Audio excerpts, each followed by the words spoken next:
সে কথাটা অবশ্য জলধরকে বললাম না।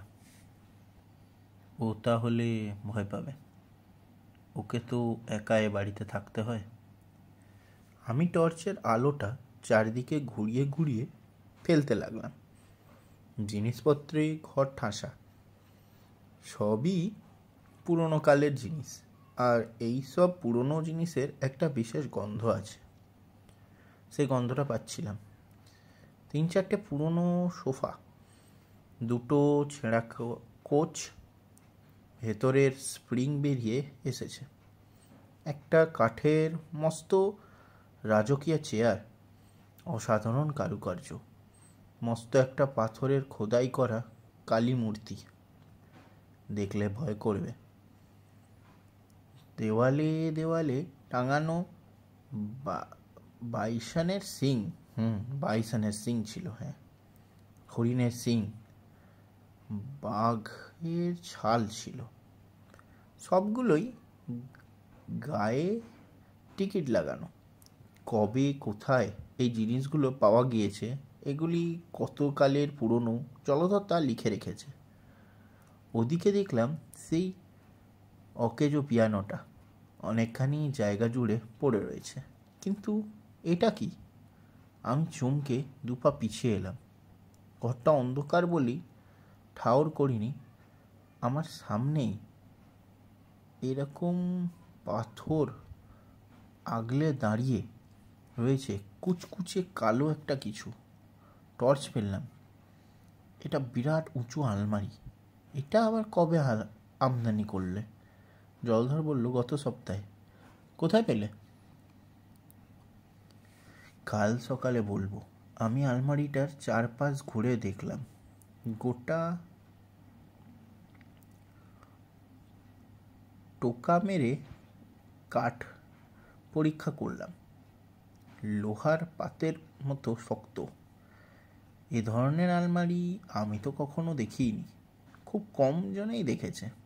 আলমারিটা যে খুব ধনী কোনো ব্যক্তির শখের জিনিস তা বলা বাহুল্য, কেননা এত বড় আলমারি কারোর কোনো কাজে লাগে না। আমি একটু নড়াতে চেষ্টা করলাম, কিন্তু পারলাম না। বললাম, খুব ভারী মনে হচ্ছে।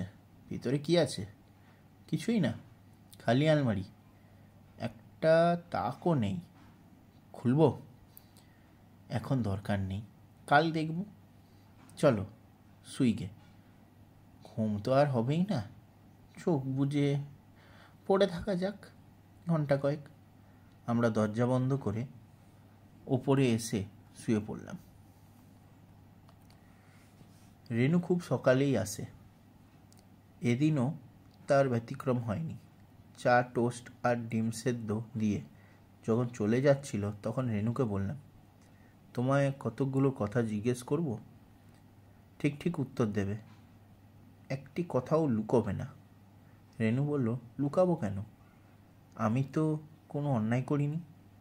যা দেখেছি, যা বুঝেছি তাই বলবো। একটু থেমে বলবো, আপনি কি এক্ষুনি জিজ্ঞেস করবেন? হ্যাঁ, যত তাড়াতাড়ি সম্ভব জানা দরকার, বলুন। বলে রেনু মাটিতেই গুছিয়ে বসল। তুমি রাত্রে সাধারণত কখন বাড়ি ফেরো? দাদাবাবুকে খাইয়ে বাসন মেজে রান্নাঘর পরিষ্কার করে রাত 9টা নাগাদ। কিন্তু কয়েকদিন তুমি তাড়াতাড়ি চলে যাচ্ছ কেন? রেনু একটু চুপ করে থেকে বলল, এ বাড়ি ভয়ের কারণ হয়ে উঠেছে দাদা। কী রকম? কিছুদিন ধরে সন্ধ্যাবেলাতেই ওই মাঠে ঝড়ের লক্ষণ দেখতে পাই। পরে শুনেছি গভীর রাতে ঝড়ের শব্দ ওঠে। আমি এখানকার মেয়ে। আমার বাবা নামকরা ভূতের ওঝা। বাবা বলেন, ওই মাঠে যখন দোঠেলা বাতাস বইবে তখন সাবধান থাকবে। বললাম, দোতলা বাতাস মানে?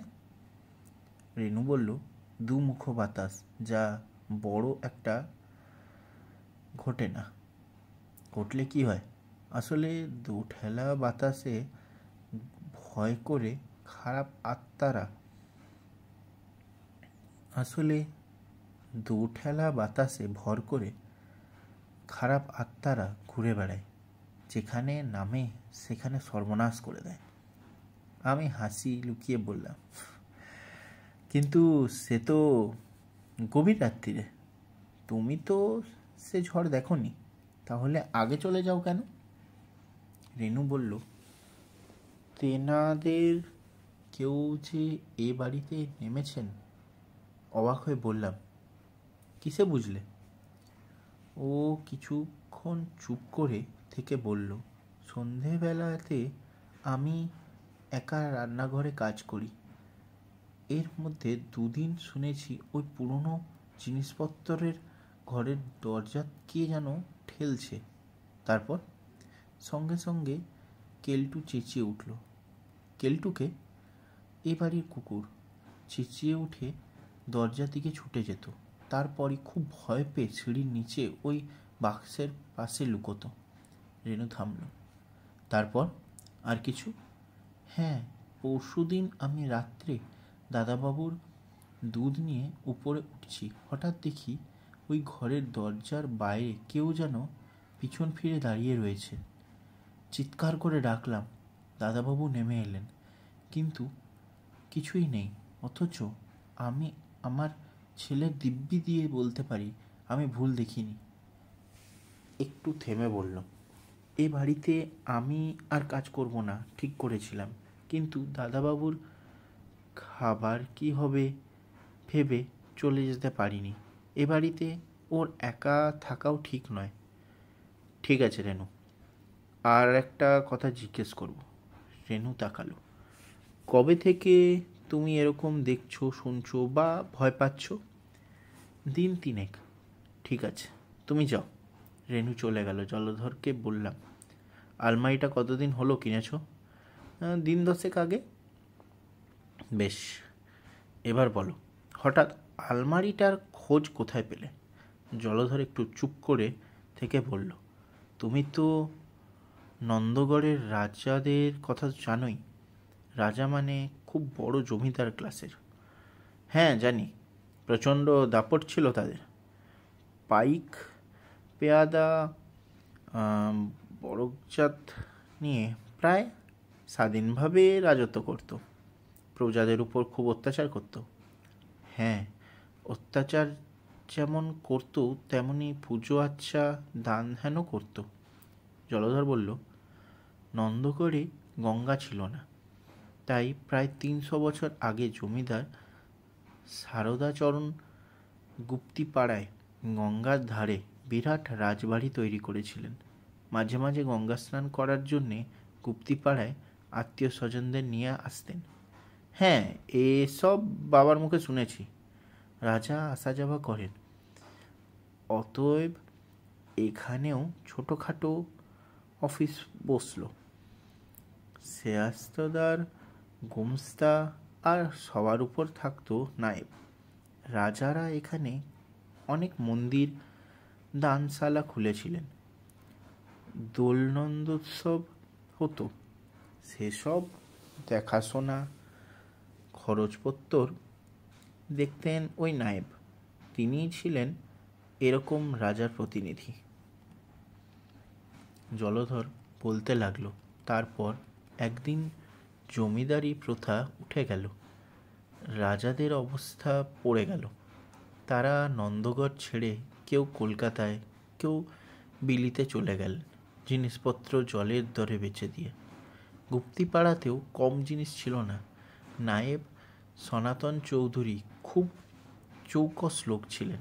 তিনি চুপি চুপি অনেক জিনিস হাতিয়ে নিলেন, আর কিছু আসবাবপত্র নিজের জানাশোনা লোকের কাছে বিক্রি করে দিলেন চড়া দামে। বুঝতেই পারছো, রাজবাড়ির জিনিস, তার কদরই আলাদা, সবাই কিনতে চায়। তাই তুমিও কিছু কিনলে নাকি? কিনতে চাইছিলে? হ্যাঁ, কিন্তু সনাতন চৌধুরীর সঙ্গে আমার আলাপ ছিল না, আর উনিও চট করে কাউকে পাত্তা দিতেন না।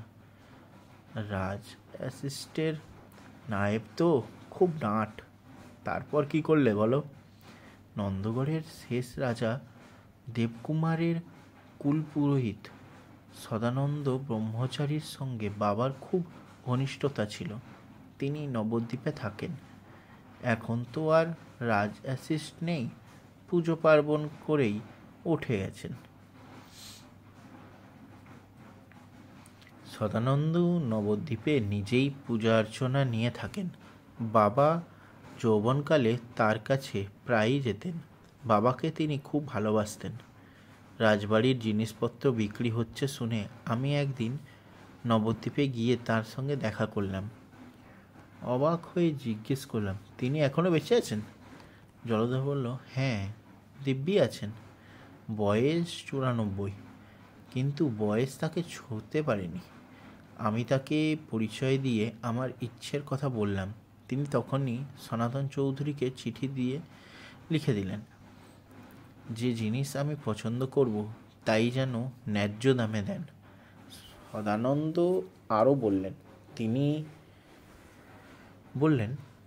তুমি যেদিন গুপ্তিপাড়ায় কিনতে যাবে আমায় নিয়ে যেও।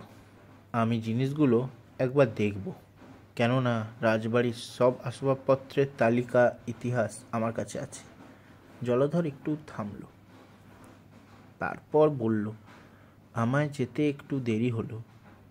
কিনবো বলে টাকা পয়সা জোগাড় করে যখন নবদ্বীপে গেলাম, আর 2 দিন আগে সদানন্দ ব্রহ্মচারী কাশী চলে গেছেন। ফিরতে মাস 3 দেরি হবে।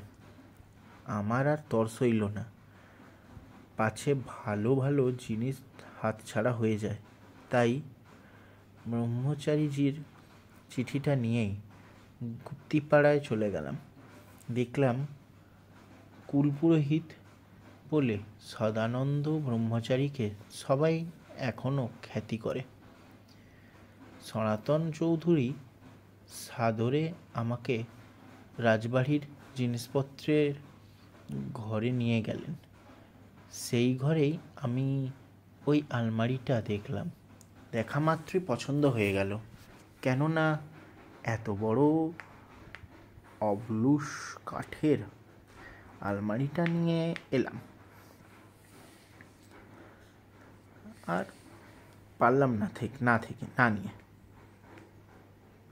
কেননা এত বড় অবলুস কাঠের আলমারি বড় একটা চোখে পড়ে না। দরদস্তর করে টাকাটা দিয়ে লরির উপর চাপিয়ে আলমারিটা নিয়ে এলাম।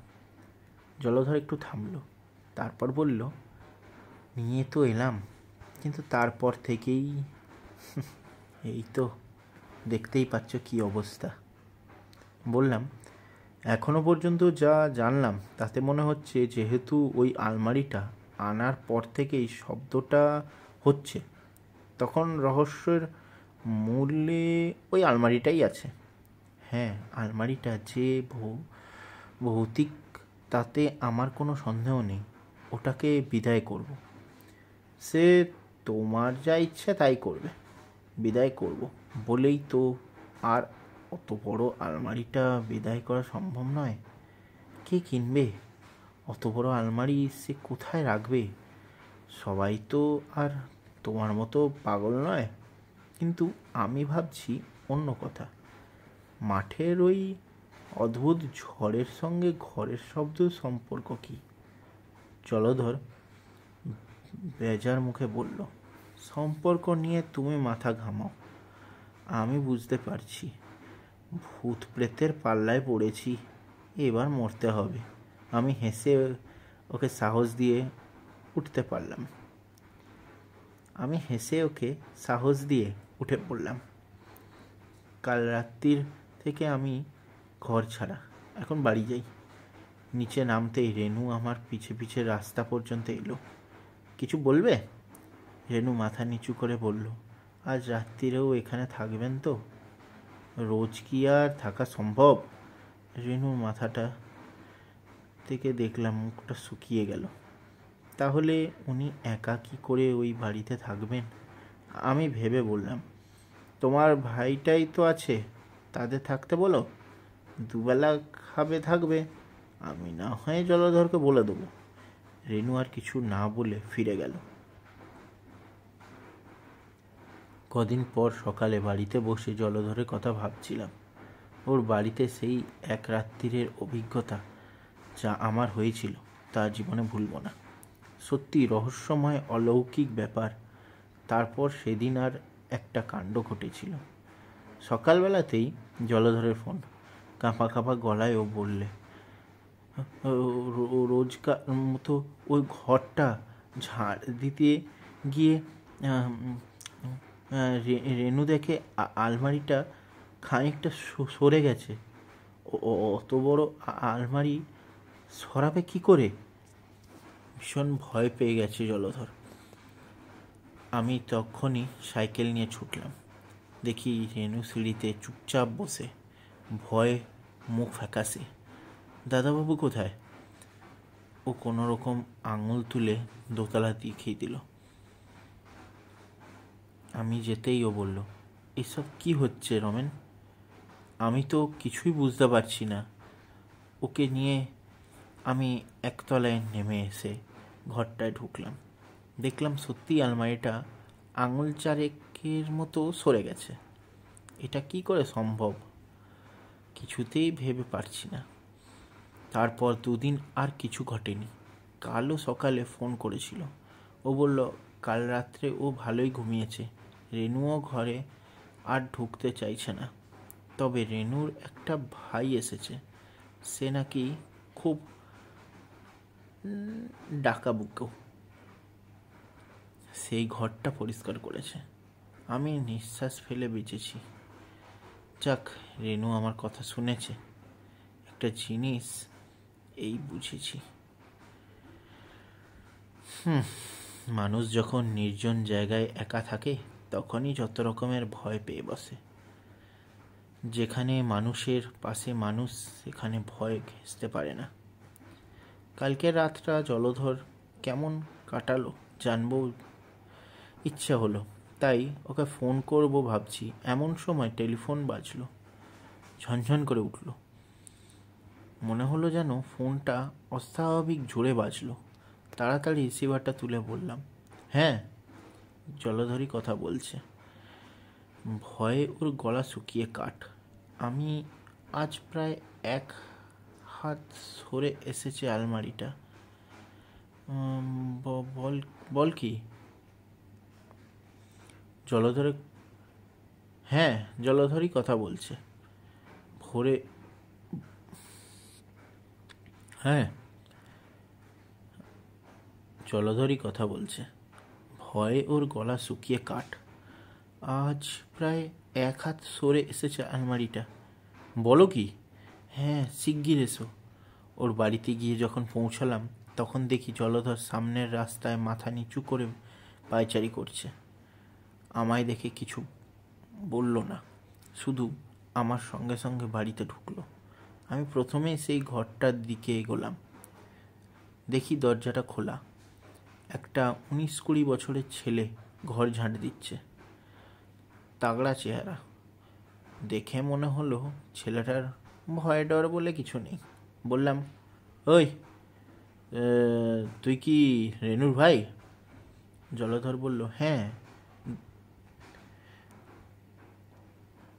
বললাম, ওই কি রেনুর ভাই? জলধর বলল, হ্যাঁ, 2 দিন হলো ও এখানে থাকছে। খুব ছটপটে। নাম বিশু। আমি ভেতরে ঢুকলাম। বিশু ফিক করে এমনভাবে হাসলো যেন আমি ওর কতদিনের চেনা। বললাম, বিশু, তুমি তো 2 দিন হলো এ বাড়িতে এসেছো। ভয়ের কিছু দেখেছো বা শুনেছ? ও তেমনি হেসে বলল, কিছু না। একটু থেমে বলল, বাবা একদিন আপনার সঙ্গে দেখা করবে। তোমার বাবা? হ্যাঁ, খুব বুড়ো, চোখে ভালো দেখতে পায় না, লাঠি ছাড়া চলতে পারেন না। তা ওর সঙ্গে লোক চাই। তা তিনি আমার সঙ্গে দেখা করবেন কেন?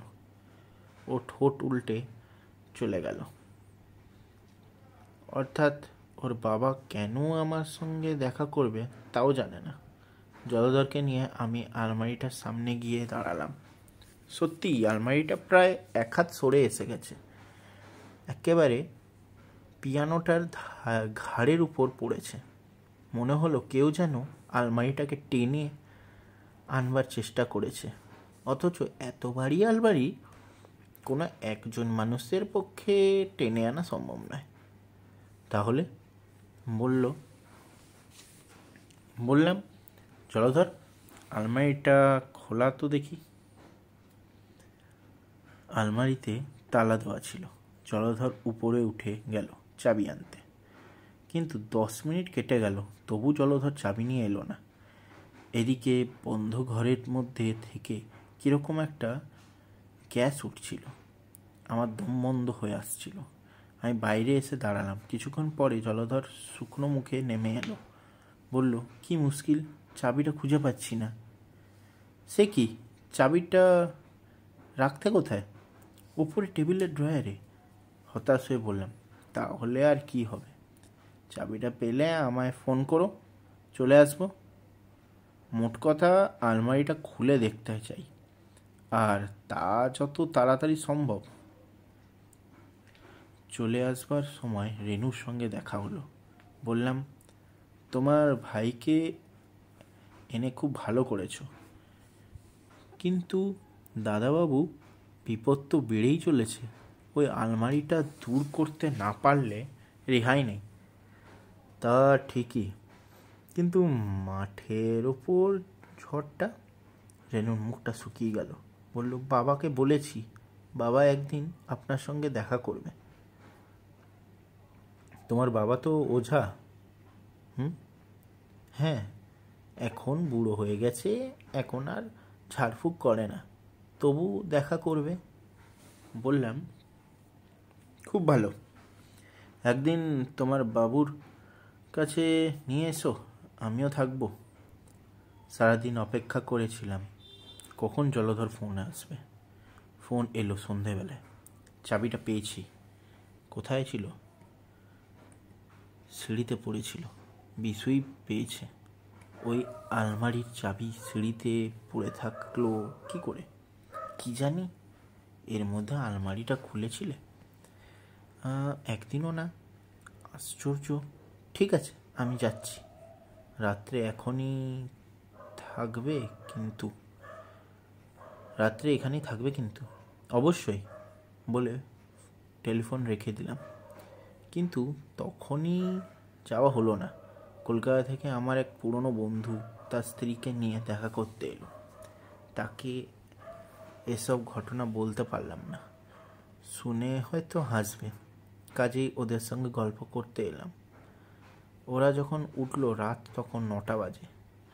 আজ আর যাব না, কথাটা জানিয়ে দেওয়ার জন্য ফোন করতে যাচ্ছি, ঠিক তখনই জলধর ফোন করলো। কি ব্যাপার, তুমি এখনো এলে না কেন? আমি সব কথা জানিয়ে ওকে যখন বলতে গেলাম কাল সকালেই যাব, ও একেবারে হা হা করে উঠল। বলল, না, এক্ষুনি এসো, আর রাত্রে আমার এখানে থাকবে। অগত্যা যেতেই হলো। সত্যি কথা বলতে কি, আমার নিজেরও গাটা কেমন ছমছম করছিল, বিশেষ করে এত রাত্রে ওই নির্জন পথ দিয়ে যাওয়া। আমি কোনোদিন ভৌতিক কাণ্ড কারখানা দেখিনি, ওসব বিশ্বাসও হয় না, কিন্তু জলধরের বাড়িতে কদিন ধরে যা ঘটছে তা আমাকে ভয় পাইয়ে দিয়েছে। কিছুই না, তবু ওই আলমারির চাবিটার কথাই ধরা যাক। চাবিটা দোতলায় টেবিলের ড্রয়ারে থাকতো, কেউ কোনো দিন হাতেও নেয়নি।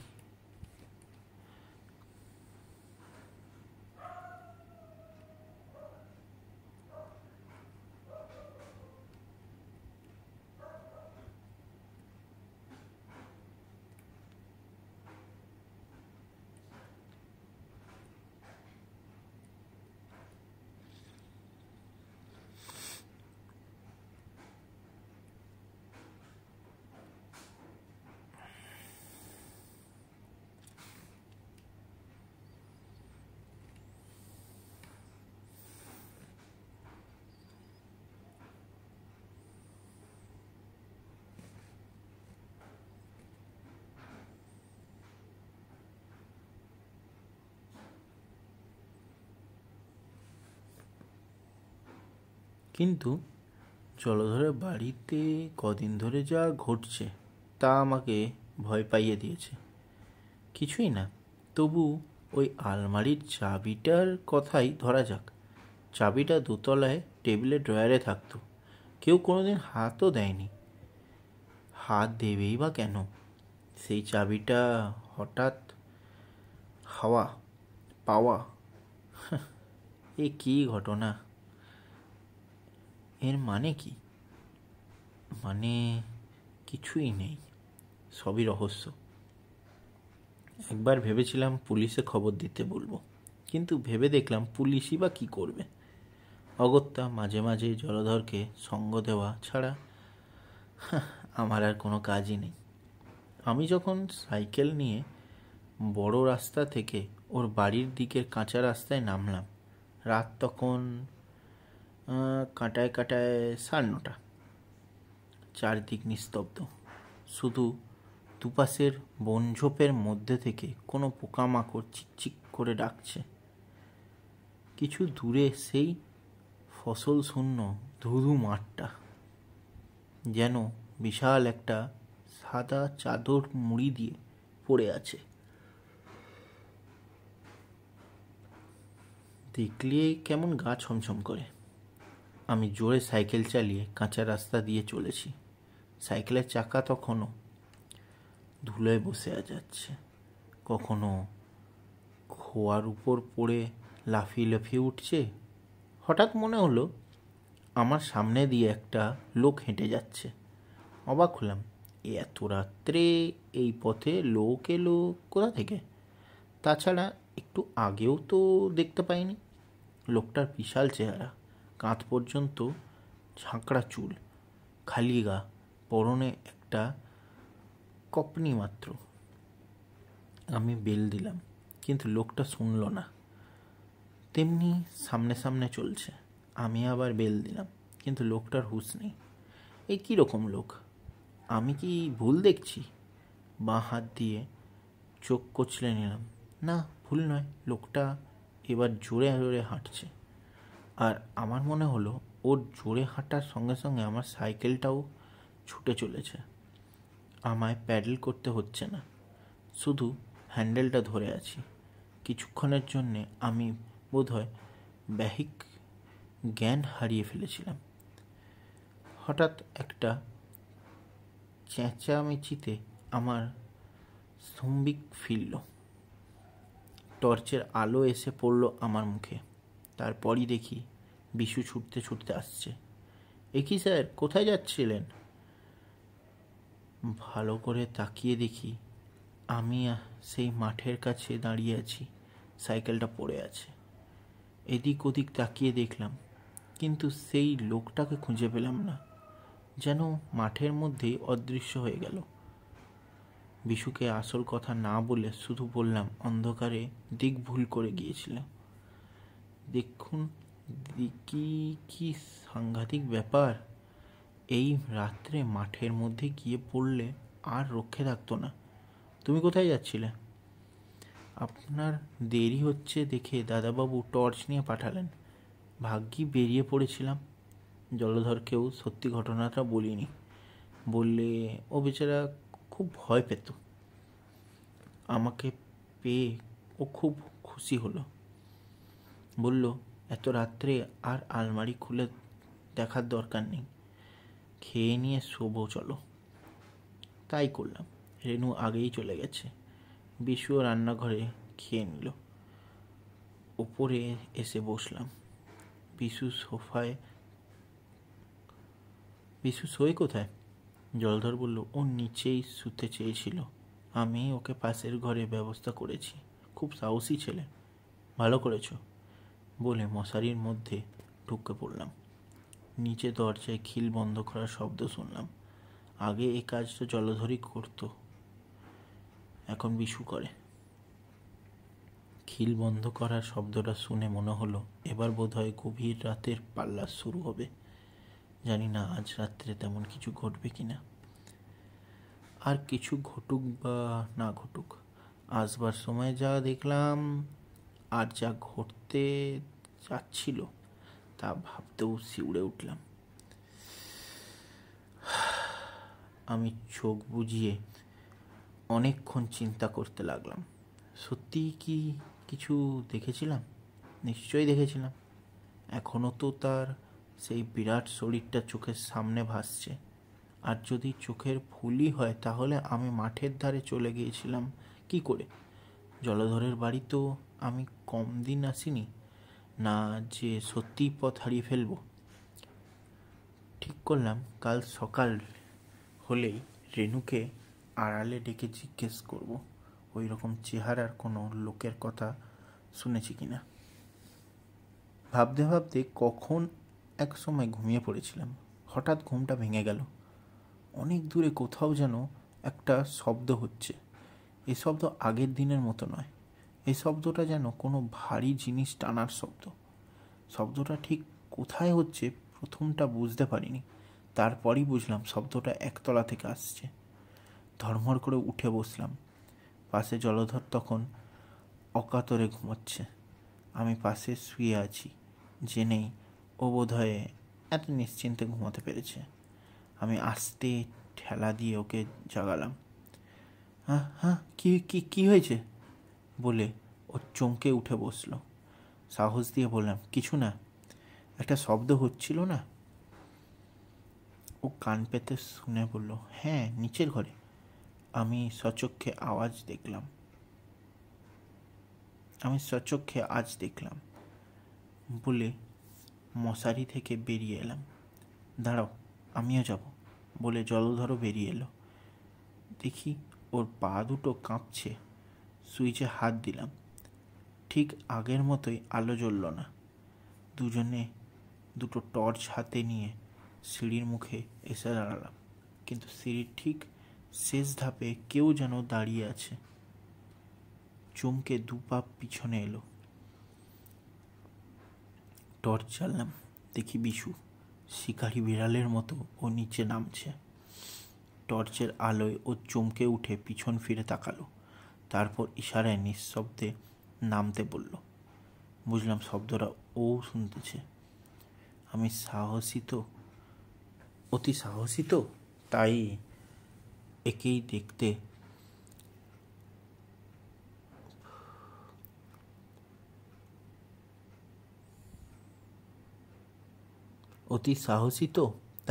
একাই দেখতে যাচ্ছিল ব্যাপারটা।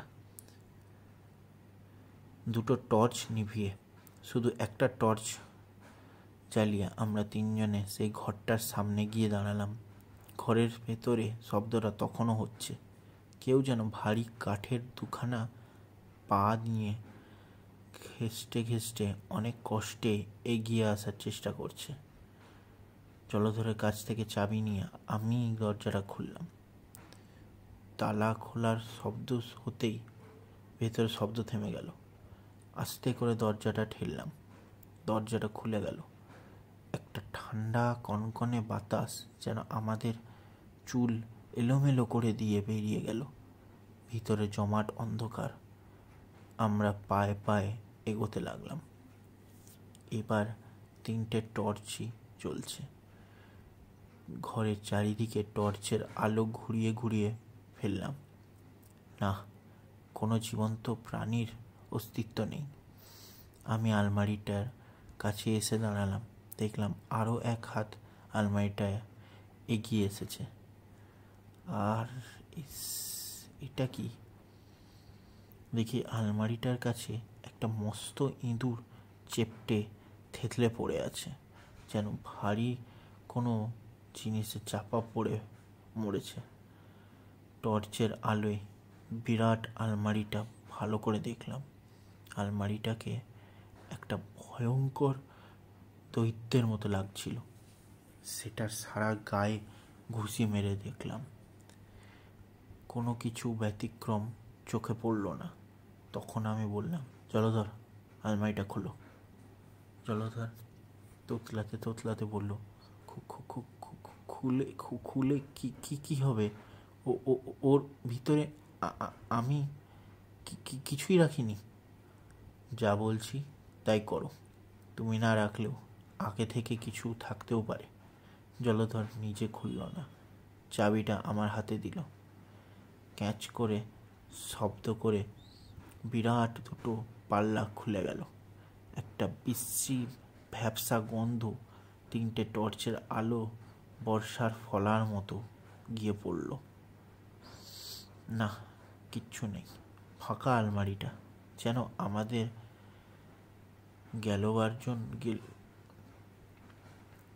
না, কিছুই নেই।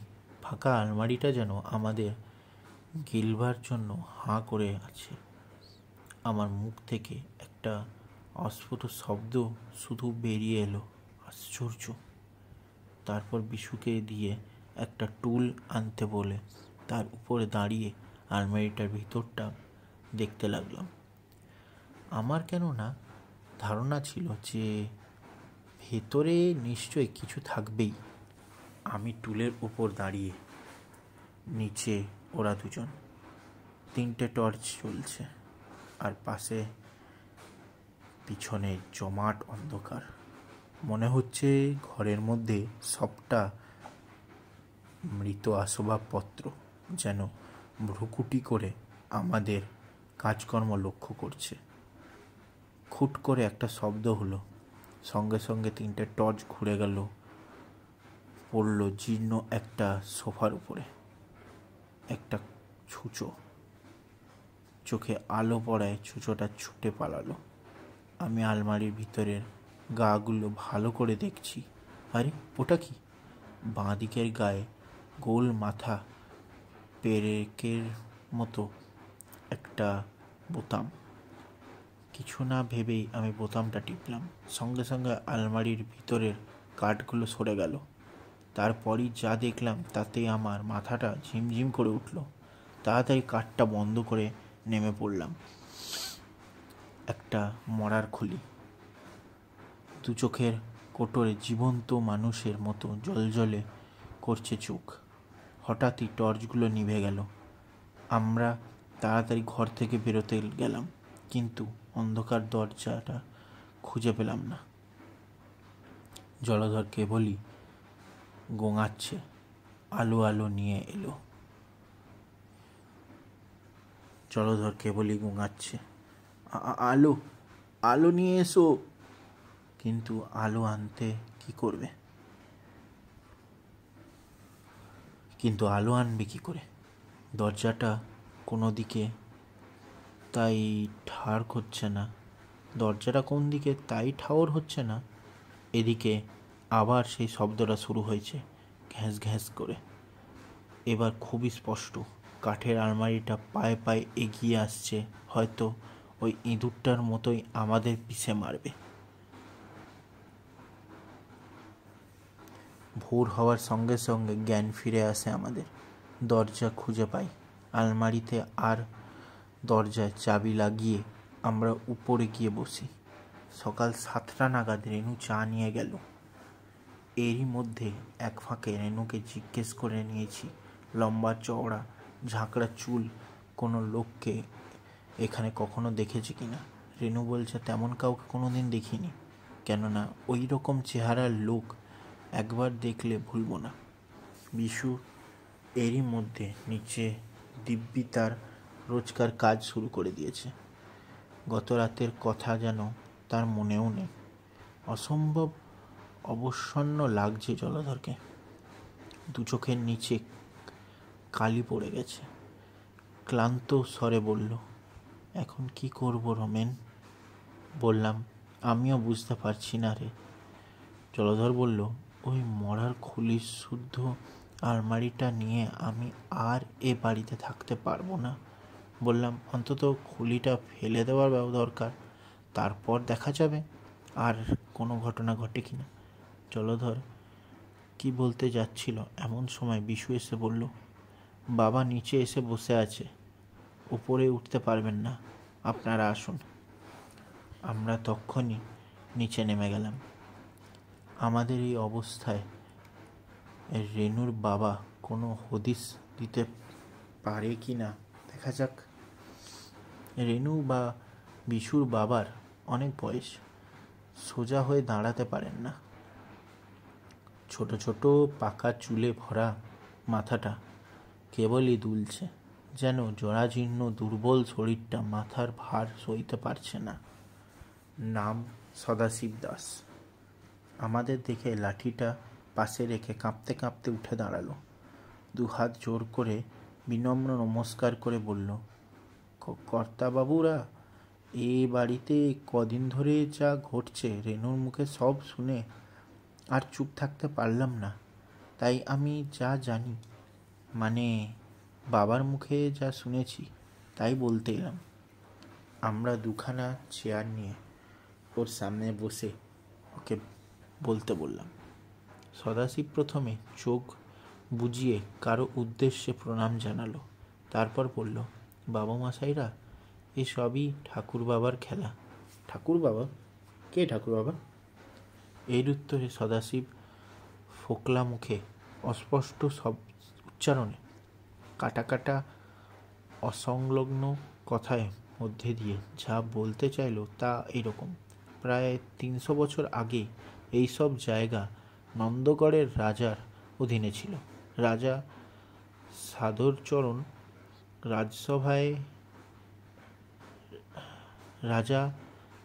শারদচরণ রাজ্য শাসনে যেমন কঠোর ছিলেন, উল্টো দিকে তেমনই আবার খুব ধর্মপ্রাণ মানুষ ছিলেন।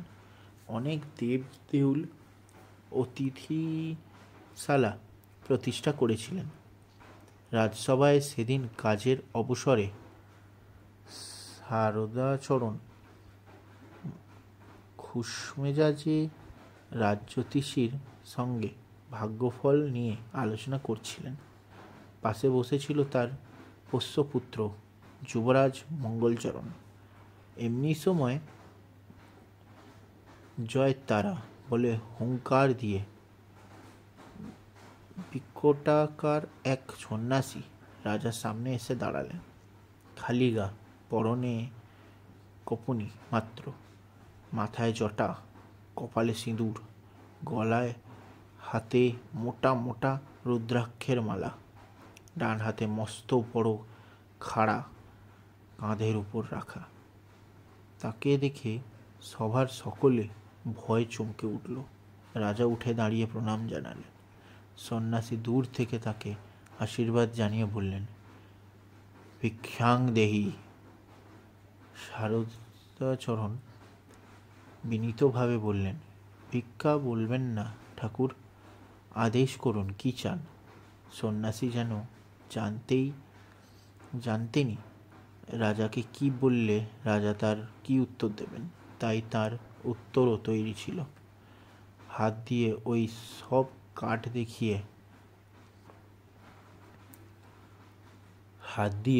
সব মাঠ দেখিয়ে বললেন, ওই ভূমি আমায় দান করলে আমি যাগযজ্ঞ করতে পারি, আশ্রম তৈরি করে আমার বহু শিষ্যদের স্থায়ীভাবে এখানে নিয়ে এসে রাখতে পারি। তাতে তোমার রাজ্যেরই কল্যাণ হবে। শারদাচরণ তাই হবে বলে নায়েবকে ডেকে জমির বিলি ব্যবস্থা করে দিতে বললেন, আর সন্ন্যাসীর থাকার সেবার আয়োজনও যাতে সেই দিনই থেকেই শুরু হয় সেরকম নির্দেশ দিলেন। সন্ন্যাসী খুশি হয়ে রাজাকে আবার এক দফা আশীর্বাদ করে রাজসভা থেকে বেরিয়ে গেলেন। সন্ন্যাসী চলে গেলে শারদাচরণ জ্যোতিষীকে হেসে জিজ্ঞেস করলেন, কেমন ব্যবস্থা করলাম? ভালোই বলো। সন্ন্যাসীর কীরকম চেহারা দেখছো? খুব উঁচু দরের তান্ত্রিক বলে মনে হলো। জ্যোতিষী চুপ করে রইলেন। শারদাচরণ বললেন, আর ওই মাঠ শুধু শুধু পড়ে পড়ে নষ্ট হচ্ছিল। জ্যোতিষী বাধা দিয়ে বললেন, সে কি মহারাজ, কত গরিব চাষি আপনার ওই জমিতে ফসল ফলিয়ে জীবন ধারণ করছিল, তাদের মুখের অন্ন কেড়ে নিলেন। তার কাজের কেউ নিন্দে করলে শারদাচরণ সহ্য করতে পারতেন না। বিরক্ত হয়ে বললেন, চাষিদের পেট ভরানোর চেয়ে ঠাকুরমশাইয়ের আশীর্বাদ পাওয়া আমার ঢের লাভের, বুঝেছ? তাছাড়া রাজ্যের কল্যাণ। জ্যোতিষী বললেন, আমি ভালোভাবেই বুঝেছি মহারাজ, তবু বলে যাচ্ছি কাজটা ভালো হলো না, ফল অশুভ বলে রাজসভা থেকে বেরিয়ে গেলেন। সারদাচরণ তখনই আদেশ করলেন এই জ্যোতিষী যেন কোনোদিন আর রাজসভায় ঢুকতে না পারে। জ্যোতিষী চলে যেতেই যুবরাজ মঙ্গলাচরণও উঠে গেল। সারদাচরণ অবাক হয়ে তাকিয়ে রইলেন। তার মনে হলো তার ছেলেও তার এই কাজ পছন্দ করছে না। রাগে মুখটা থমথম করতে লাগলো। তারপরই শুরু হলো সন্ন্যাসীর কর্মকার্য। 10 দিনের মধ্যেই কোথা থেকে নিয়ে এলেন 100-2 শিষ্য সাধক, জমি দখল করে নিলেন। কিন্তু কাজটা খুব সহজে হয়নি। গরিব চাষিরা দলবদ্ধভাবে তাদের পেটের অন্ন জোগায় যে জমি, তা রক্ষা করবার জন্যে ঝাঁপিয়ে পড়ল। একদিকে স্বয়ং রাজার পাইক আর সন্ন্যাসী ঠাকুরের শিষ্যরা, অন্যদিকে চাষিরা। সন্ন্যাসী ঠাকুরের পাশে ছিল তার প্রধান আর প্রিয় শিষ্য প্রলয়ানন্দ, বয়স 30-এর মতো, বড় নিষ্ঠুর। সে নিজে খাড়া নিয়ে কত চাষির মুন্ডু কাটল তার হিসেব নেই। চাষিরাও চুপ করে মার খেল না। তারা দলে দলে তীর ধনুক নিয়ে সন্ন্যাসী নিধনে নেমে পড়ল। সন্ন্যাসীরা সারা মাঠ জুড়ে যেসব আশ্রম তৈরি করেছিল সব জ্বালিয়ে দিল চাষিরা। আর চাষিদের নিয়ে সন্ন্যাসীদের বিরুদ্ধে যে যুবকটি লড়াই চালনা করেছিল সে হচ্ছে মঙ্গলাচরণ, তাও বয়স 30 মতো। সারদাচরণ ভাবতে পারেননি যে তারই ছেলে এইভাবে তার বিরুদ্ধাচরণ করবে। যখন জানতে পারলেন তখন হুকুম দিলেন মঙ্গলকে বন্দি করো। বরকদাজরা যখন মঙ্গলকে বন্দি করতে এলো তখন দেখা গেল মাঠের মধ্যে মঙ্গল মুখোমুখি যুদ্ধ করছে প্রলয়ানন্দের সঙ্গে। প্রলয়ানন্দের হাতে খাড়া, মঙ্গলের হাতে তলোয়ার। মঙ্গল তলোয়ার ঘুরাতে ঘুরাতে বললে, এখন তোমরা আমার কাছে এগিও না, আগে একে বধ করি তারপর। এই পর্যন্ত বলে সদাশিব চুপ করেছিলেন। জিজ্ঞেস করলাম তারপর? তারপরের কথা কেউ বলতে পারে না বাবুমশাই। শোনা যায় মঙ্গলকে বন্দি করে একটা মস্ত বড় কাঠের আলমারির মধ্যে আটকে রাখা হয়েছিল। এটা করা হয়েছিল স্বয়ং সারদাচরণের আদেশেই। আমরা চমকে উঠলাম। আলমারির মধ্যে যে খুলিটা রয়েছে সেটা তাহলে মঙ্গলাচরণেরই? তাই সম্ভব। আর সেই তান্ত্রিক সন্ন্যাসী? সদাশিব বলল, সন্ন্যাসীকে সবাই ঠাকুর বাবা বলতো, ঘোর তান্ত্রিক।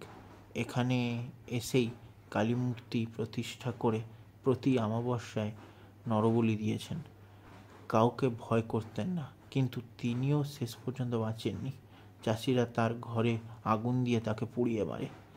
সেই থেকে তার অশান্ত আত্মা মাঝে মাঝেই দোঠেলা বাতাসে ভর করে সারা মাঠ দাপিয়ে বেড়ায়। কিছু যেন খোঁজেন বলে সদাশিব আবার প্রণাম করল। কিন্তু এখন ওই আলমারি আর খুলিটা নিয়ে আমরা কি করব? খুলিটা ফেলে দেবো? সদাশিব আতকে উঠে বলল, না না, ওটা আপনারা ছোবেন না। আপনারা একদিন দুপুর রাত্রে মাঠের মধ্যিখানে গিয়ে ঠাকুর বাবাকে এক মনে ডাকুন। বলুন, ঠাকুর বাবা, আপনি যা চান তা দয়া করে নিয়ে গিয়ে আমাদের শান্তি দিন। আমরা নিরাপদভাবে থাকতে চাই। আমরা সবাই নিরপরাধ। সদাশিবের কথা মতো সেদিন রাত্রের আরও 3 জন সেই ধুধু মাঠের মাঝামাঝি জায়গায় গিয়ে দাঁড়ালো। সদাশিবের কথা মতো সেদিন রাত্রিরেই আমরা 3 জন সেই ধুধু মাঠের মাঝামাঝি জায়গায় গিয়ে দাঁড়ালাম। চারদিক থমথম করছে। গোটা মাঠটাকে মনে হচ্ছিল যেন মরুভূমি। জলধরই প্রার্থনা করল। তারপর আমরা ফিরে এলাম সেই ঘরের, আর আলমারির তালা চাবি খুলে রেখে আমরা শুয়ে পড়লাম। রাত তখন 1টা। ঘুমিয়ে পড়েছিলাম। হঠাৎ ঝড়ের শব্দে ঘুম ভেঙে গেল। দেখি জলধরও উঠে বসেছে। ঝড় উঠেছে মাঠের দিকে। সেই সঙ্গে দুম দুম শব্দ। শব্দটা ক্রমেই এগিয়ে আসছে, আরও এগিয়ে আসছে। হঠাৎ শব্দটা থেমে গেল। তারপরই পরিষ্কার খড়মের শব্দ। খট খট খট শব্দটা বাড়ির নিচে পর্যন্ত এসেছে। আমরা ভয়ে কাঠ হয়ে বসে আছি। ওপরে উঠে আসবে নাকি? না, ওপরে এলো না। খড়মের শব্দ যেন সেই ঘরের মধ্যে ঢুকে গেল। কিছুক্ষণ রুদ্ধ নিঃশ্বাসে আমরা মশারির মধ্যে বসে রইলাম। তারপরই হুড়মুড় করে ভীষণ একটা শব্দ। কিছু যেন পড়ে গেল কোথাও। কি ঘটছে তা দেখতে যাওয়ার সাহস আমাদের কারোরই নেই। আমাদের তেমনই বসে থাকতে হলো যতক্ষণ না সকাল হলো। যথেষ্ট বেলা হলে আমরা নিচে গিয়ে দেখলাম অত বড় আলমারিটা ভেঙে চুরমার হয়ে চারিদিকে টুকরো টুকরো হয়ে ছড়িয়ে রয়েছে। ভালো করে খুঁজে দেখলাম খুলিটা নেই। যাক, বাঁচা গেল।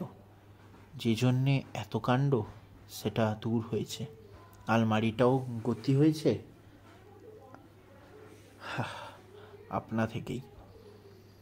আমরা নিশ্চিত হয়ে উপরে এসে বসলাম। জলধরের বাড়িতে আর উৎপাত হয়নি।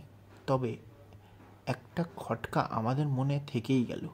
খুলিটা যখন মঙ্গলচরণেরই, তখন সেই খুলিটা উদ্ধারের জন্যে ঠাকুর বাবার এত চেষ্টা কেন? মঙ্গলচরণ তো তার শত্রুপক্ষের লোক।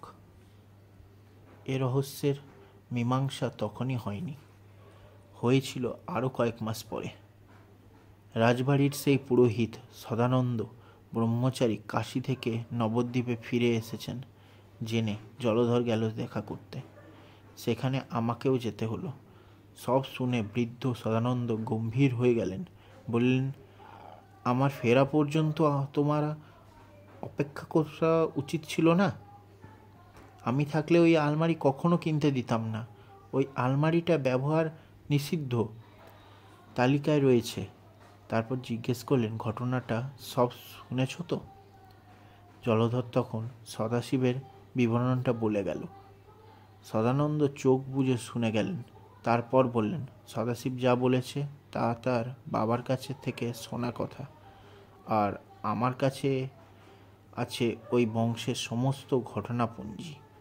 সদাশিবের অনেক কথাই ঠিক, শুধু একটাই ভুল। আলমারিতে আটকে রাখা হয়েছিল রাজকুমার মঙ্গলচরণকে নয়, তান্ত্রিকের প্রধান আর প্রিয়তম শিষ্য প্রলয়ানন্দকে। কেউ বলে রাজার সেপাইরা ভুল করে মঙ্গলচরণের বদলে প্রলয়ানন্দকে আলমারিতে ঢুকিয়ে দিয়েছিল। আবার কেউ বলে ভুল নয়, ওরা মঙ্গলচরণকে খুব ভালোবাসত, তাই ওকে ছেড়ে দিয়ে নিষ্ঠুর হৃদয়হীন প্রলয়ানন্দকেই আলমারির মধ্যে গুম করে রেখে। তবে তারপর থেকে মঙ্গলচরণকে আর খুঁজে পাওয়া যায়নি। রাজবংশের তালিকাতেও তাই বোধহয় মঙ্গলচরণের নাম নেই। আমরা ফিরে এলাম। এতদিন পরিষ্কার হলো কেন সেই অশরীরী তান্ত্রিক হানা দিত এ বাড়িতে। সে বোধহয় মুক্ত করতে চাইতো তার প্রিয় শিষ্য প্রলয়ানন্দের বদ্ধ আত্মাকে।